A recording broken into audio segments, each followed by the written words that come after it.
ارے نادانو تم نور و بشر میں جگڑتے رہے، کوئی مقام مصطفیٰ بشریت کے پیمانے پر تولتا رہا، کوئی مقام مصطفیٰ فقط نور کے پیمانے پر ناپتا رہا۔ مولانا اشرف علی تھانوی نشر الطیب میں نقل کرتے اس حدیث کو روایت کرتے ہوئے سیدنا علی شیر خدا سے، فرمایا آقا علیہ السلام نے فرمایا علی میں اپنے رب کے حضور حضرت آدم کی تخلیق کے زمانے سے قبل 14,000 سال قبل، اور یاد رکھ لیں وہ 14,000 سال ہمارے سال نہیں، یوں تو قیامت کا ایک دن 50,000 سال کا ہوگا، قیامت کا ایک دن 50,000 سال کا ہوگا، یہ ہمارا دن عالم خلق کا دن ہے، اور جس دن اور سال کی بات آقا فرما رہے ہیں وہ عالم امر کے دن اور سال ہے، جس میں ایک ایک دن 50,000 سال کا ہو، ایک دن 50,000 سال کا ہو، تو پھر فرمایا 14,000 سال قبل میں اللہ کے حضور حجابات عظمت میں نور تھا۔ اس پر مولانا اشرف علی تھانوی نے ایک نکتہ بیان کیا، انہوں نے کہا کہ 14,000 سال کا عرصہ پڑھ کر یہ نہ سمجھ لینا کہ صرف 14,000 سال پہلے حضور کی تخلیق ہوئی تھی۔ مولانا تھانوی صاحب نے کہا نہیں، یہاں 14,000 سال سے کم کی نفی ہے، زیادہ کی نفی نہیں، یعنی یہ فرمایا کہا کہ کوئی 14,000 سال سے کم عرصہ نہ سمجھے، جو روایتیں اس سے زیادہ عرصے کی ہیں وہ حق ہیں، زیادہ کی نفی نہیں، کم کی نفی ہے۔ سو وہ دوسری روایت جس میں 72,000 مرتبہ اس نور پاک کو دیکھا گیا، وہ اس سے آگے کا بیان کرتی، وہ نور حق عالم نور میں رہا، اور جب عالم بشریت کی تخلیق کا وقت آیا تو پھر ضرورت ہوئی، جب عالم نور کو تخلیق کیا تو آقا علیہ السلام کا ظہور مطلع نورانیت پہ کر دیا، جب عالم بشریت کا وقت آیا تو مصطفیٰ کی ذات پاک کا ظہور عالم بشریت پہ کر دیا۔ سو مطلع بشریت پر ظہور مصطفیٰ بھی حق ہے، اور مطلع نورانیت پر بھی ظہور مصطفیٰ حق ہے۔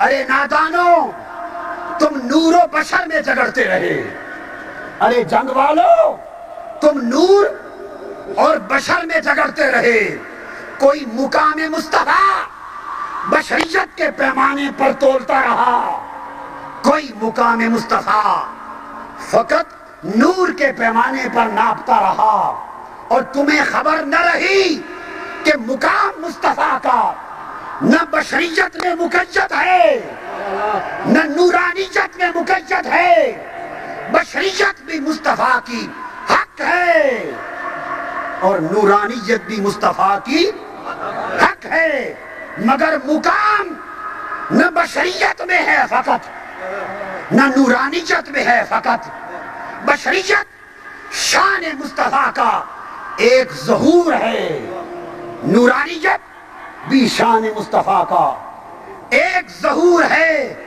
مقام مصطفیٰ کو جاننا ہو، آؤ شب معراج میرے ساتھ چلو، اپنے تخیل کو لے کے چلو، اپنے تصور کو لے کے چلو۔ شب معراج جب بیت المقدس میں سارے انبیاء صفے بنا کر مقتدی ہو گئے اور بشریت مصطفیٰ نبیوں کی امام بن گئی، اور بیت المقدس میں امامت کروا کر سب انبیاء عالم بشریت کے امام، عالم بشریت کے مقتدا، عالم بشریت کے پیشوا، اور نبوت عالم بشریت کی انتہا، وہ سب مقتدایان بشریت انبیاء نیچے کھڑے تکتے رہ گئے، اور مصطفیٰ کی بشریت اس دنیا بشریت کو چھوڑ کر اوپر نکل گئی۔ بشریت کی حد اس دن ختم ہو گئی جب دنیا بشریت نیچے رہ گئی اور وجود مصطفیٰ عالم ملکوت میں چلے گئے۔ ارے بشریت کے پیمانے پر تولنے والوں، اس رات کو دیکھو جہاں بشریت کھڑی تکتی رہ گئی اور وجود مصطفیٰ بے پرواز ہو گیا۔ اور پھر مقام مصطفیٰ کو فقط نور میں بند کرنے والوں اور فقط نورانیت میں بند کرنے والوں، آؤ تمہیں بھی راز بتا دوں، مقام مصطفیٰ بشریت سے بھی ورا ہے اور نورانیت سے بھی ورا ہے۔ جب عالم ملکوت میں پہنچے تو عالم نور کے مقتدا فرشتے سدرۃ المنتہا پر تھے اور سارے عالم نور کے امام جبرائیل امین فوق عرش تھے۔ جب عرش پر کھڑے تھے تو مصطفیٰ نے فرمایا جبرائیل آگے چل، مکہ سے لے کر آیا ہے، توڑ چل، موڑ پر چھوڑ نہ جا، موڑ پر چھوڑ نہ جا، توڑ چل۔ جبرائیل امین جس پر نورانیت ختم ہوتی ہے، عالم خلق کی نورانیت ختم ہوتی ہے، بولے یا رسول اللہ اس سے آگے بڑھوں تو میرے پر بھی جل جائیں گے۔ سو بشریت بیت المقدس میں رہ گئی، وجود مصطفیٰ اوپر چلا گیا، نورانیت عرش معلیٰ پہ رہ گئی، وجود مصطفیٰ اوپر چلا گیا۔ تو پتہ چلا بشریت بھی مصطفیٰ کی حق ہے، مگر بشروں کے لیے، تاکہ بشر فیض پائیں، حق ہے، اس پر ایمان لانا فرض ہے، اس کا انکار کفر ہے۔ بشریت مقدسہ حق ہے تاکہ عالم بشریت فیض پائے، نورانیت مصطفیٰ کی حق ہے تاکہ دنیا نور و روح بھی فیض پائے، مگر مقام مصطفیٰ نہ بشریت میں بند ہے نہ نورانیت میں بند ہے۔ بشریت زمین تک ہے، نورانیت بشریت فرش تک ہے، نورانیت عرش تک ہے۔ بولو جب مصطفیٰ فرش و عرش دونوں پیچھے چھوڑ کے اوپر چلا گیا، وہ مقام کیا تھا؟ وہ مقام مصطفیٰ ہے۔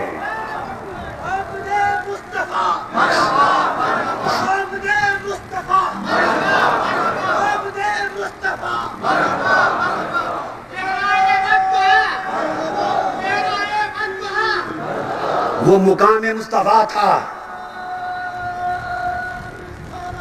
وہ مقام مصطفیٰ تھا جہاں نہ کوئی بشر دم مار سکتا تھا، نہ کوئی نور دم مار سکتا تھا۔ وہاں لا مقام میں ادھر مصطفیٰ تھا، ادھر خدا تھا، ادھر مخلوق تھی، ادھر خالق تھا، ادھر عبد تھا، ادھر معبود تھا، ادھر جانے والا تھا، ادھر بلانے والا تھا، ادھر تکنے والا تھا، ادھر نقاب اٹھا کر دکھانے والا تھا۔ لا مقام پر خدا و مصطفیٰ کے سوا اور کوئی نہ تھا، اور مقام اس جگہ پر جا کر سمجھ میں آیا جب سارا آوازیں بند ہو گئی تو آواز آئی ثم دنا، پھر وہ قریب ہوا، فتدلا، پھر وہ قریب آیا، ثم دنا، یہ قریب ہوا، یہ قریب ہوا، فتدلا، پھر وہ قریب آیا، فکان قاب قوسین، دونوں اتنے قریب ہو گئے کہ دو کمانوں کا فاصلہ رہ گیا، دو کمانوں کا فاصلہ رہ گیا۔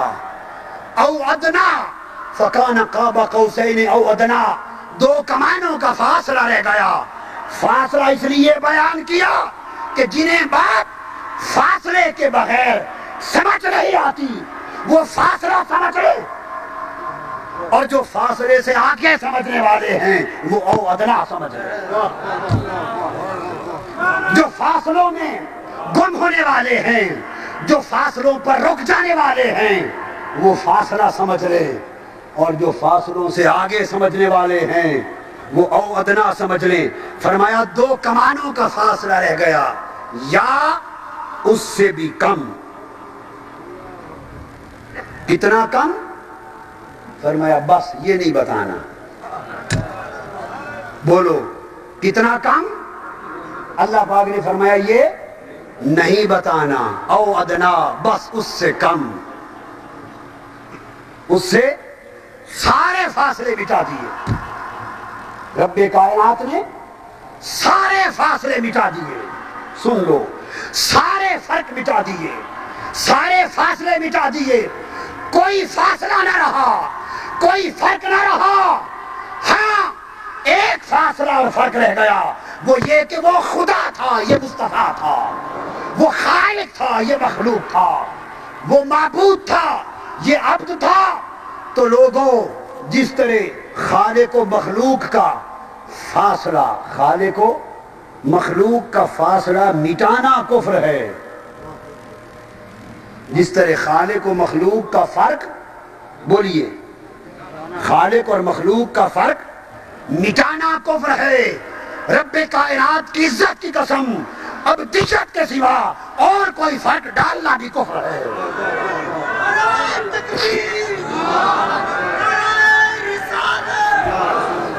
جس طرح خالق و مخلوق کا سمجھ لو، جنگ والو سمجھ لو، مدت ہوئی آپ کی سمجھ چلی گئی، مار دی گئی، مت مار دی گئی. آج مت زندہ کر لو. جس طرح خالق و مخلوق کا فرق مٹانا کفر ہے، خدا مصطفیٰ نہیں.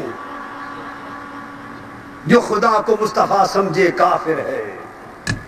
مصطفیٰ خدا نہیں، جو مصطفیٰ کو خدا سمجھے کافر ہے. جیسے خدا مصطفیٰ نہیں، مصطفیٰ خدا نہیں، مگر خدا کی قسم خدا مصطفیٰ سے جدا نہیں، مصطفیٰ خدا سے جدا نہیں.